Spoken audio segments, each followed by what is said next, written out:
All right, welcome to the latest episode of the Coleman Power Organic Fitness Podcast. I have my latest guest here in front of me, Pat Daly. And most certainly, thank you so much, Pat, for coming on. Not at all, Coleman. Yeah, I suppose I brought you as a guest for somebody based in currently Waterford and working with Healthy Waterford. So I suppose you could even expand on what you're currently doing right now, and we can start off the show from there. Okay, well, look, I started out life as a teacher. I was followed in the footsteps of Ger Loughnane and Brian Cody in St. Pat's, a teacher training college. I was captain of the hurling club there. That's a long time ago now, and taught for a while. I taught in Cork for a while. Subsequently, went to Cork Park, where I've been for 42 years working in the area of games development, and wasn't involved in initiatives like the Cool Camps, the Go Games, the Waddle Games, Super Games, Celtic Challenge. And I suppose the Cool Camps have probably been the biggest of those, and the one that would be most recognisable for people. And something over 1 million kids have participated in Cool Camps since 2006. So that's been a success. Yeah. So, what would you say that how important do a role either team sports or community games play in people's overall health? I think games play a very important part, potentially can play a very important part, but it's equally important that there's a proper understanding of the child, youth and adult interface. That a child is a child and is not an adult. And a lot of the time we get adult principles being applied to children when they play games. And I suppose it's for that reason we introduced Go Games within the J, where every kid would get a go for the full game. In other words, there was nobody sitting on a bench.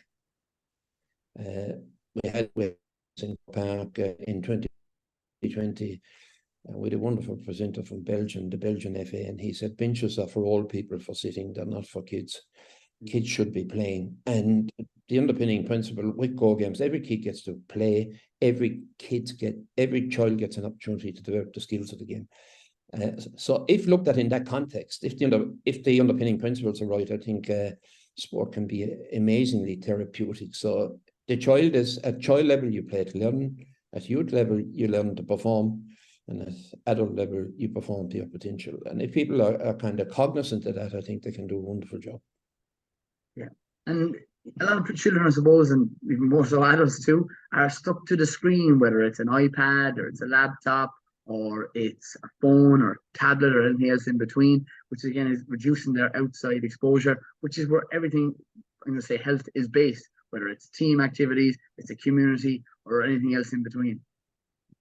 Yeah, well, look, exercise is absolutely essential. Whether you do or don't play in a team, and there will always be a percentage of people for whom team sports don't appeal. But exercise is absolutely essential.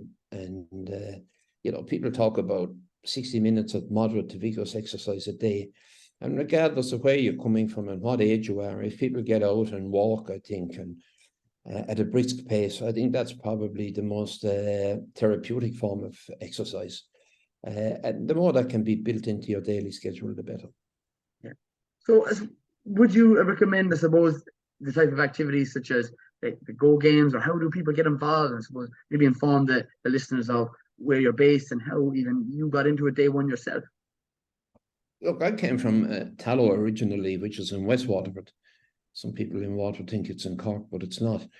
But we're pretty fortunate to have a teacher, Ned Power, who played in goals with Waterford in the 59 All-Ireland. And he introduced us to Gaelic games from a young age. And it was very much part of our lives growing up in Tallow. It was a central part of our life growing up in Tallow and of our identity. And so we started in the primary school. And the younger people start, I think, the more one can talk about developing healthy lifestyles. And it's exercise for its own sake, as distinct from being a means to an end. So I think a lot of the time sport is seen as a means to an end. That we must win. It's its way down to young people more and more. The important thing is that they win and take part, have fun, have a sense of fun. And I'm living in Meath now, and for reasons that I won't go into now, we set up the Rat Rockets, which was a project based around kids who have special needs.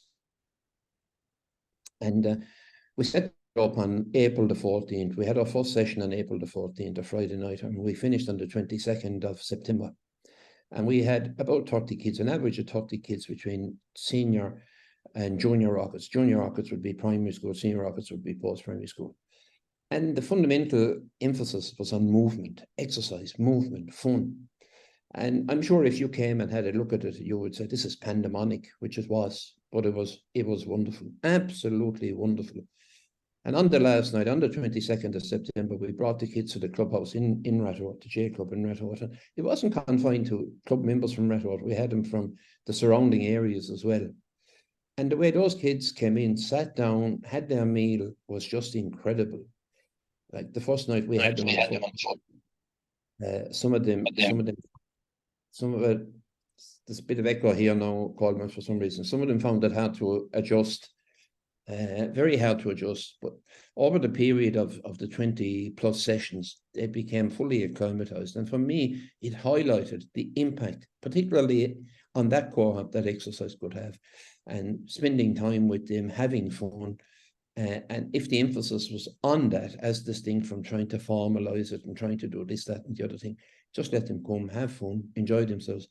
And the parents and their guardians are absolutely over the moon about it. Yeah. And I'm delighted that you're after touching on the point of individuals who do have special needs. How did you get involved with those? I'm going to say day one, and it's such a similar, I don't want to say, to anything. So it's starting them as young as we possibly can, and then bringing them forward into a lifestyle of activity.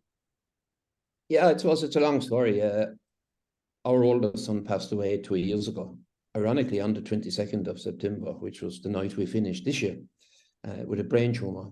And we were trying to figure out how we would perpetuate his memory. And some people said to me, why not get involved with the Rathout Rockets? Why not establish the Rathout Rockets?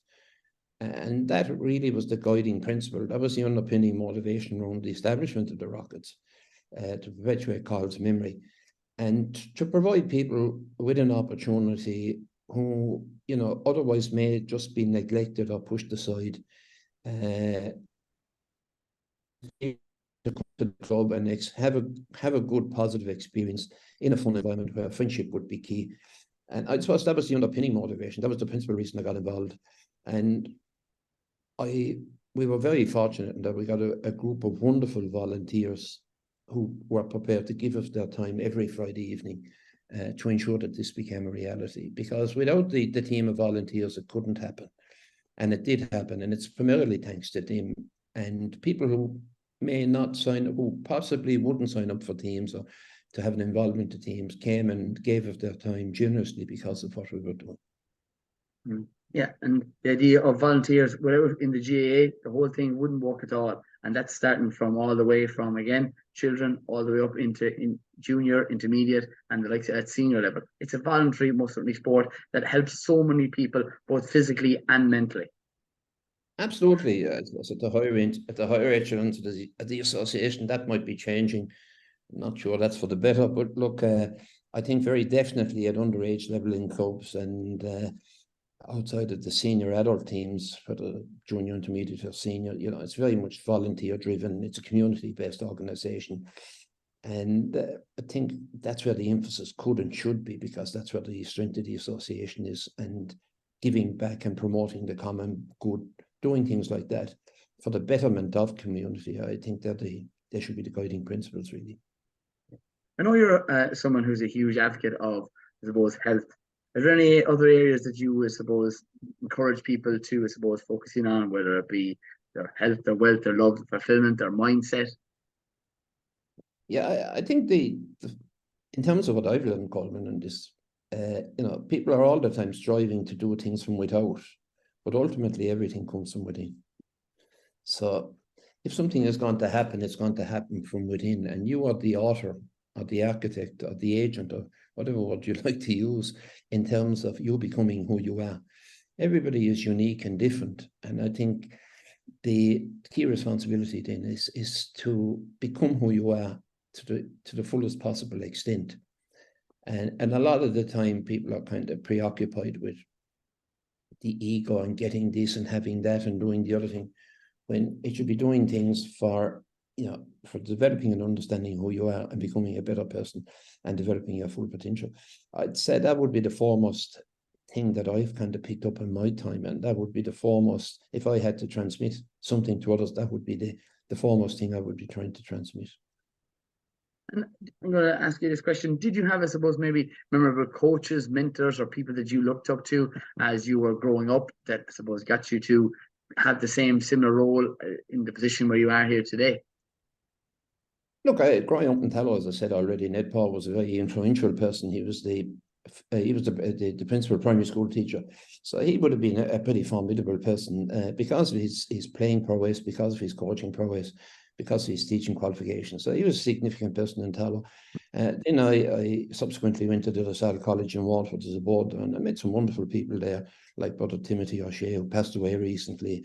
And an amalgam of people, wonderful people as both teachers and coaches who did tremendous work. And then on to places like St. Pat's College in Drumcondra, where we had Stephen Hanrahan, who was a wonderful Kerry man, who kind of enshrined in us the principles of giving back and the common good. And I was fortunate to meet people like that. And throughout my career within the J, I've met some amazing people all over Ireland and across the world. Really, we would have seen in 2019 when the World Games were in Waterford, the phenomenal impact they had and the insights provided by people who came to the World Games and saw what was going on. I think they thought it was a World Cup, but it wasn't. It was an entirely different process where people basically came to play, win ideally, but more importantly to enjoy themselves. And I know that the German hurlers were twinned with Tallow, and that was an amazing experience for people in Tallow, and people from San Isidro in Argentina were twinned with Ballyduff football, and the hurling club of Buenos Aires were with all parish. So what we tried to do was twin a team from each of the native born teams. In other words, they were made up of people who had no Irish connection. With a local club in Waterford, to provide the people in Waterford with some insight into what was happening and give them a sense, as manifested by the Argentinians, of the tremendous cultural heritage they have and the pride they have in their Irishness, and not in a narrow-minded way, in a very kind of open-minded way. This is who we are, this is where we come from, and this is what we want to be part of. And it was wonderful to get those kind of shared experiences. Yeah, and I remember the day specifically myself. It was a scorcher of a day in 2019 when it was over in the Witt Arena. Am I right in saying that? Well, I've been done for 3 or 4 days there, Colburn, yeah, but it was wonderful. We had a bit of rain one day. But, when they were going to the sunny southeast, we told them what they could expect. And you're dead right. Being a Waterford man myself, Kilmeaden based, and it's something that I love the GA, and I'm most certainly major advocate of it for people starting off at it, so at a young age and then progressing it, so that's a lifestyle and it's built within the people that you grew up with. And the idea then is that it becomes your tribe, your community, that it goes long beyond lots of fad diets that only last a couple of weeks with people. Yeah, well, somebody told me recently there are 350,000 well-being apps out there, and most of those have a transitory impact. They may last for a couple of weeks, as you say. But being part of somebody said, I think there's an Indian saying, it takes a village to raise a child. But if you're part of a community, if you're part of a tribe, and not in a narrow-minded way or not in a closed way, it provides you with identity, and it provides you with a sense of everything that's good about community, and lots of the values that we're currently losing. Because of other reasons, preoccupations with other things. So I think we can talk about financial capital, but ultimately at the heart of everything, there's social capital, where people come together and connect. And I was reading someplace recently in Denmark where you can go and rent a person as distinct from a book in a library, so that you can interact with that person because of the diminution in social interaction. My God. And what country did you say that was in again, Pat? In Denmark, yeah. In Denmark, you can rent a person and spend the morning talking to somebody, and that kind of social dialogue is very much part of what we are, and social capital, if you want to call it that. That's very much what we are. It's part of what we are as a nation, and traditionally has been part of what we are. It's important to maintain that. And I think people will look for social outlets. They will look for social interaction because it's needed. It's a fundamental basic need. And regardless of whatever else is happening, and we may be in terms of GDP and all of that sort of things, we may be up in the top echelons. But in the absence of social capital, I'm not sure that, you know, we will prosper to the extent that we think we are, or could be, or should be.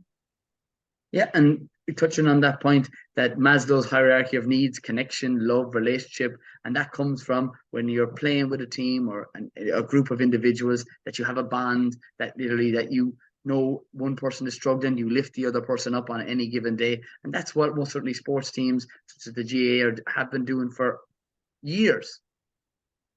Yeah, there's absolutely no doubt about that. There's, you know, occasionally I talk about the power of me, we, sorry, the power of you, us, and our.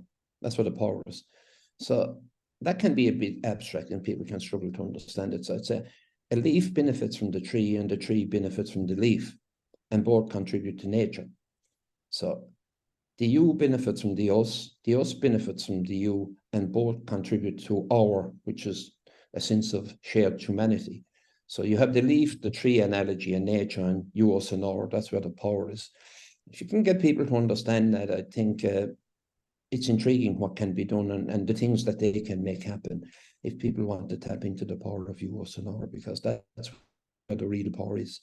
And I suppose today that can become full of jargon and management speak and all that sort of thing. But at the end of the day, it's something that people would have known from, it's an age-old thing. People would understand the, you know, the mehel. We've had the mehel in Ireland where people would come to each other and help out with whatever chores had to be done on the farm.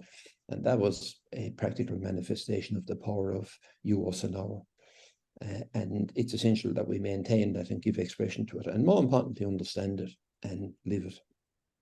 Yeah, and I really have, I'm a firm believer in the likes of quotes and writing things down, either first thing in the morning or on a weekly basis. And even here, just down in front of me this morning's was giving up never gives you a positive result, right? And that is the advantage of having somebody there, whether it's supportive of a team to help you to fulfill your, I suppose, need in a given day, in a given week, in a given month.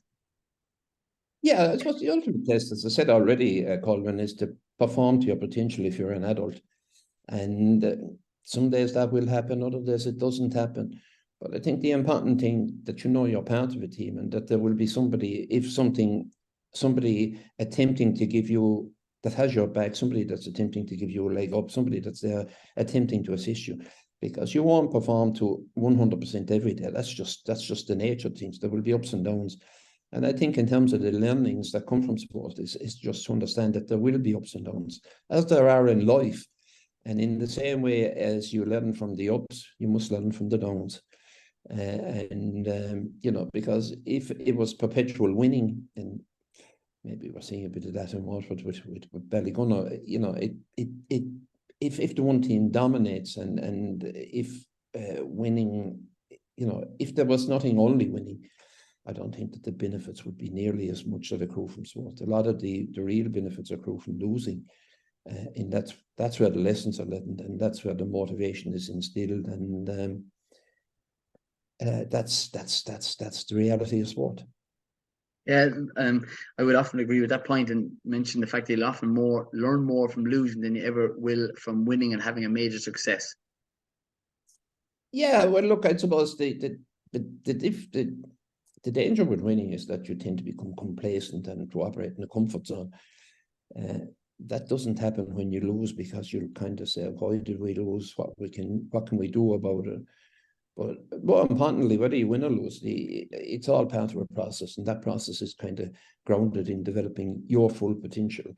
And as I said already, that is driven from within. It cannot come from without. Nobody can do it from without for you. You have to do it from within yourself. So I talk about you grow for life, and you know, the grow is the golden rule of well-being, and you're the person that will drive the golden rule of well-being. But that's a bit more abstract. But in terms of having philosophy around what's required here, I think you grow for life is important, because you can then talk about life skills, life styles, and things that are required, and where people get pulled away from themselves and they finish up doing things that they mightn't otherwise be doing, that are not good for them. Hmm. Where did you come up? Pat, where did you come up? Sorry to interrupt you. Where did you come up with, I suppose, that saying, "You grow for life"?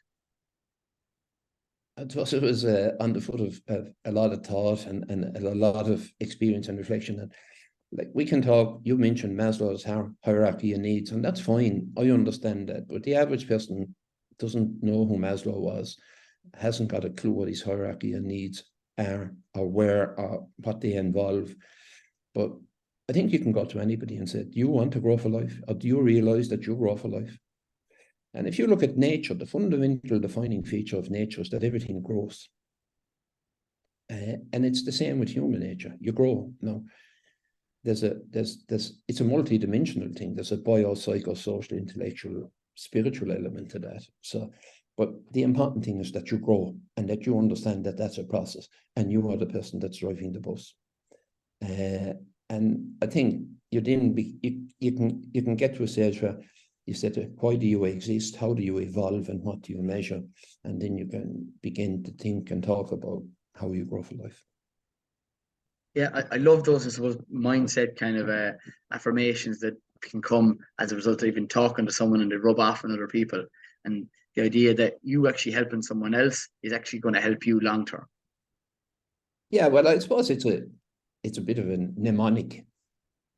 You grow for life, but within the you is essential, and not you, just you, the letter U, and grow is the golden rule of well-being, and life then is where you liberate, invigorate, and fuse energies, and that's everything's about energy.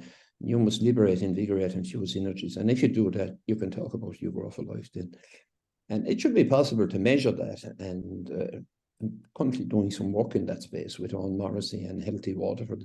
And I would love to see Waterford being, I don't want to use the word guinea pig because I don't think it's the right term, but I would love to see Waterford being used as a site where we could test this out, try it out, and then try and give practical expression to it and ensure that it becomes a manifest reality. In setting up more and more groups and communities, or what area would you like to see Waterford excel in? Yeah, well, I think it really, it can be done at primary school, it can be done at post-primary school level, it can be done at community level, it can be done in the context of what I already spoken about, the special needs in Rathore. There are many, many different ways in which it can be done. But I think the important thing is that there's a kind of an interest at grassroots level, if I can put it that way, in the community. We want to travel this road. Well, right, what's it look like? How do we go about it? And then ultimately, how do we measure it? Because lots of things happen and lots of plans are put into place, but you'll see very little evaluation of the impact it had. And I think in this case, we're talking about human impact, where people have a better understanding and a greater appreciation of how they grow and develop. And that will not happen. Technology will not do that, or looking at television, that's not going to do it. So there are interfaces that's required, and you're trying to ensure that they're rolled out on a community basis and communities take responsibility for them. And I would love to see Waterford being used, to roll out something like this in conjunction with communities at grassroots level, on the basis that we're speaking a language that everybody understands, that we're in the business of trying to ensure that you grow for life. And that is the guiding principle and the primary motivation. Yep, I love it, and I would be wholeheartedly there with you and being involved with the likes of Healthy Waterford going forward for these building of communities at grass levels. What do we say to people who are, Pat, that are struggling, that are low on motivation, that literally need that push maybe to join a group and or to just improve their health in any way, shape or form, but just at least 1%? What do we say to them?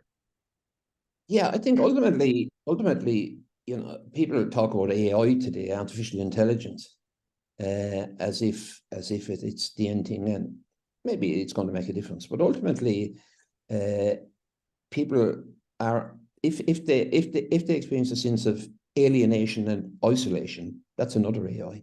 They're going to have problems, and it brings you back again to the need for social capital and the need for community involvement and the need to be involved with other people. So I suppose the foremost requirement is that sense of connection and how you're going to connect people with one another, and then when you connect them, how you're going to mobilize them, and how they are going to take responsibility for themselves then, and how they develop a better appreciation that really it's me that's driving this bus, and if I want to get out of where I am, I'm the person who will ultimately determine that. And maybe I can get some medications and I can go to the doctor, I can go here, there, and everywhere. psychologist or whatever. But ultimately, it's coming down to yourself and you feeling that you have the capacity to do what's required. And we can call that empowerment, we can call it whatever we like, but it's to try and get people into that space. And I was reading earlier on about some new book that has been launched by an American who got out of teaching, saying that education isn't what it should be today.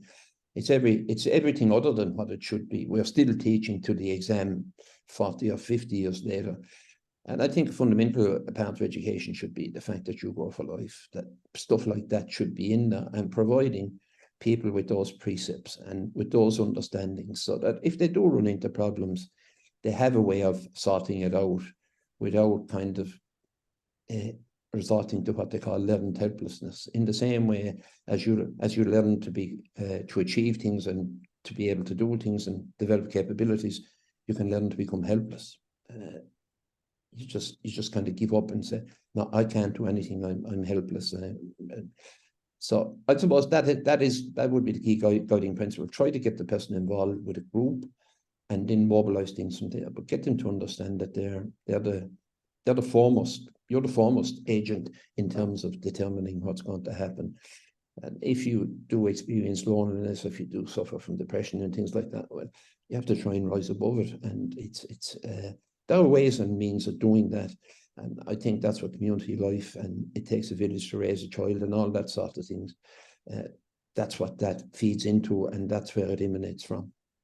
Yeah, no, it's a very good point. And starting is more so often than not the hardest point for anybody. But once you take one step or 1 foot in the right direction to connect with like-minded people in whatever area that you want to improve on physically, and once we start moving more and with a group of people that are all on the same wavelength, I mean, you will totally become the healthiest version of yourself out the other side of that.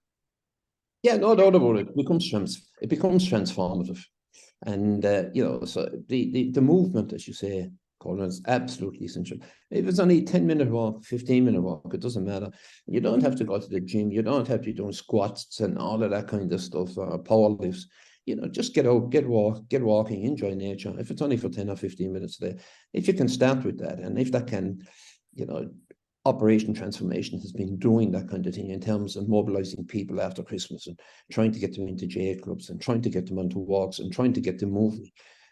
But everything is about movement. And even, as I said, with the rockets, some people will dispute what autism is. But from my reading, and I haven't studied it to a huge depth, it is a motor malfunction rather than a cognitive malfunction. It has to do with motor or movement skills more than anything else. So here again, we're back to the whole idea of movement and getting people moving. And that's absolutely essential. And then if you get them moving, get them interacting, and I think you're in a good space then to do things. Yeah, and I suppose that's the whole aim of this podcast, to get the information out to the people that need it throughout Waterford and further afield to other listeners of this show and this podcast going forward. Pat, I'm just going to say thanks so much for most certainly coming on the likes of this show. And where's the best place for people to contact you, or where would you send people if there's any questions in relation to topics that we've discussed in this week's podcast? Look, you get me at pat.daily9@gmail.com. If people want to contact me on an individual basis, and I'll help out when I can, through Health Waterford with Owen Morrissey and people on the ground like that.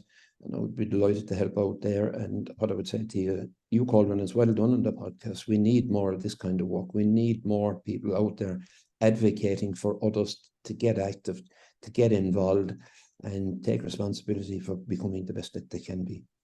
Yeah. Thanks so much, Pat. And I always finish off these podcasts by saying stay tuned, stay classy, and keep it organic.